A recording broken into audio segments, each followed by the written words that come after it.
Zee 24 तास एक पाऊल पुढे। खरोखरच एक आणखी वक्तव्य केलेलं आहे सहवागनं, ते म्हणजे धोनीमुळे वर्ल्ड कपचा विजय मिळालेला नाहीये तर संपूर्ण टीम यामागे होती असं सहवागनं म्हटलेलं आहे। त्यामुळे निश्चितच धोनीच्या बाजूने असलेले जे प्लेयर्स आहेत ते पुन्हा एकदा सहवागनं आपल्या बाजूने व्हावेत किंवा संपूर्ण टीम एका बाजूला होऊन जो आहे कॅप्टन एकटा पडावा असं काही यातून सूचित करावं असं वाटतंय का त्यांना? निश्चित विशाल, कारण की आपण ऑस्ट्रेलिया दौऱ्यात सुद्धा बघितलं होतं की सहवाग गंभीर एका बाजूला होते तर धोनीसोबत काही युवा प्लेयर्स खंबीरपणे उभे होते। आणि सर्वात महत्त्वाची गोष्ट लक्षात घेतली पाहिजे, धोनीने सिनियर प्लेयर्सवर टार्गेट करताना त्यांच्या स्लो फिल्डिंगचं उदाहरण दिलं होतं आणि त्यानंतर पुढच्याच मॅचमध्ये सहवागने एक अफलातून कॅच पकडली होती आणि चोख उत्तर सुद्धा दिलं होतं। आणि रोटेशन पॉलिसीबाबत सुद्धा दोन्ही प्लेयर्समध्ये प्रचंड मतभेद दिसून आले होते आणि त्याचा परिणाम आणि ते वारंवार दिसून सुद्धा आले होते। नंतर कुठे धोनीने सर्व प्लेयर्सला एका प्रेस कॉन्फरन्सला बोलवलं होतं, त्यांची परेड मीडियासमोर घडून आणली होती, कुठेतरी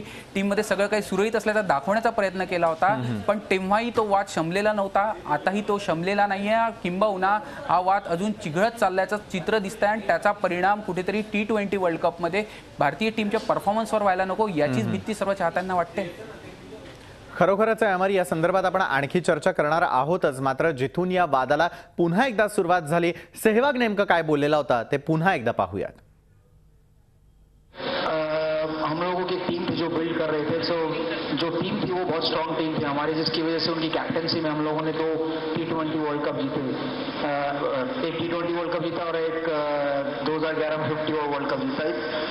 अगर अच्छी टीम होती किसी भी कैप्टन के पास तो वो जरूर जीतती है। ऑस्ट्रेलिया ने टाइम था जब काफी 3 लगातार वर्ल्ड कप जीते बिकॉज ऑफ उसकी team, not because of captain. I think जो हमारा मानना है वो ये है कि हमारी एक अच्छी टीम है, इंडियन टीम, जिसकी वजह से हम लोग वर्ल्ड कप जीते and backed by Dhoni's captaincy.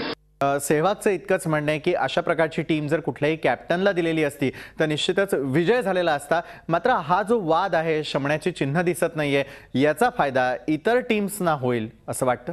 विशाल, सहवागने जे म्हटलेलं आहे ते अगदी नेमक्या शब्दात असं म्हणायचं आहे त्याला की अशी टीम कोणत्याही दुसऱ्या प्लेयरला मिळाली असती जी धोनीकडे आहे, ती समजा मला सुद्धा मिळाली असती तर मी सुद्धा वर्ल्ड कप जिंकून देऊ शकलो असतो। म्हणजे याचाच अर्थ त्याने धोनीवर आपला विश्वास नसल्याचं इनडायरेक्टली सांगितलेलं आहे आणि याचा स्पष्ट किंबहुना त्याला मिळालेले प्लेयर्समुळे त्याला विजय मिळत आहे असंच त्याने म्हणून एक स्पष्ट केले आहे। आणि तू जसं म्हणतोय की निश्चित क्रिकेट हा एक सांघिक खेळ आहे आणि त्याचा समजा एका टीममध्ये दुफळी होत असेल तर निश्चित त्याचा फायदा नेमक्या बाजू घेऊन त्याचा फायदा उचलायचा प्रतिस्पर्धी प्रयत्न करत असतात। विशाल, खरोखरच याचा फायदा उचलू नये अशी प्रत्येकाचीच इच्छा असणार आहे। झी 24 तास एक पाऊल पुढे।